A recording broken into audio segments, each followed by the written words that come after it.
Noida international airport में आपका स्वागत है। आने वाले समय में जब आप इस जगह पे आएंगे तो आपको कुछ ऐसी ही आवाज़ सुनने को मिलेगी। हम ठीक जेवर के उस जगह पे खड़े हैं जहां नोएडा इंटरनेशनल एयरपोर्ट बनकर तैयार हो गया है। प्रधानमंत्री नरेंद्र मोदी राष्ट्र को इसे समर्पित करने जा रहे हैं। हालांकि इस एयरपोर्ट का ये पहला चरण है जो बनकर तैयार हुआ है। अभी और कई सारे इस पे काम होने बाकी है। मसलन हमारे ठीक पीछे जो आप एयरपोर्ट का नज़ारा देख रहे हैं, ये वो जगह है जो अब बनकर पूरी तरीके से पहला चरण इसका तैयार हो गया है। अगर इसमें बात करें तो अलग अलग रनवे वगैरह बनाए गए हैं और आने वाले दिनों में सबसे पहले कार्गो इस पे प्लेन लैंड करेगा, उसके बाद डोमेस्टिक और फिर इंटरनेशनल एयरपोर्ट।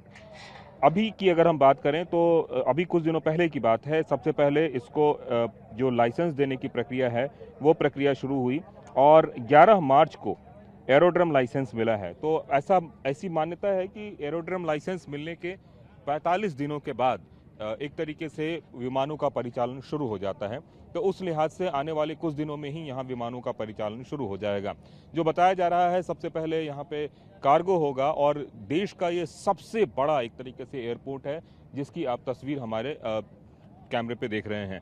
और इसमें धीरे धीरे आने वाले समय में अलग अलग चरणों में अलग अलग चीज़ें जुड़ेंगी, जिसमें कि कार्गो के बाद डोमेस्टिक, डोमेस्टिक के बाद इंटरनेशनल। कुछ एयरलाइंस ने डोमेस्टिक उड़ानों के लिए यहाँ पे बाकायदा अपनी सहमति भी जारी कर दी है, जिसमें से कि इंडिगो, आकाशा और एयर इंडिया शामिल हैं।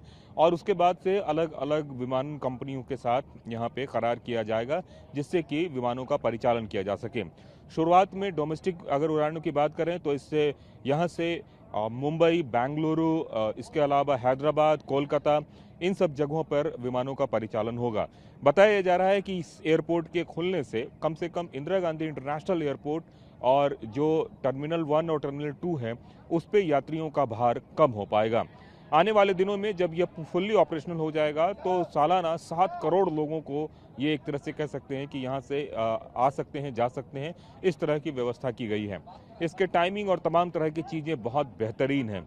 मसलन अगर एयरपोर्ट पर चेकिंग से लेकर विमान में जाने का टाइम की अगर बात करें तो मुश्किल से 15 मिनट के अंदर सारा सिस्टम हो सकता है।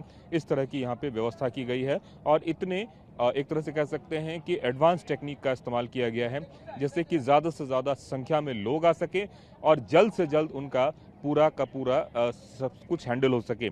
अगर उत्तर प्रदेश की बात करें तो उत्तर प्रदेश के लिए एक बड़ा तोहफा है क्योंकि एक और इंटरनेशनल एयरपोर्ट उत्तर प्रदेश की झोली में गिरा है।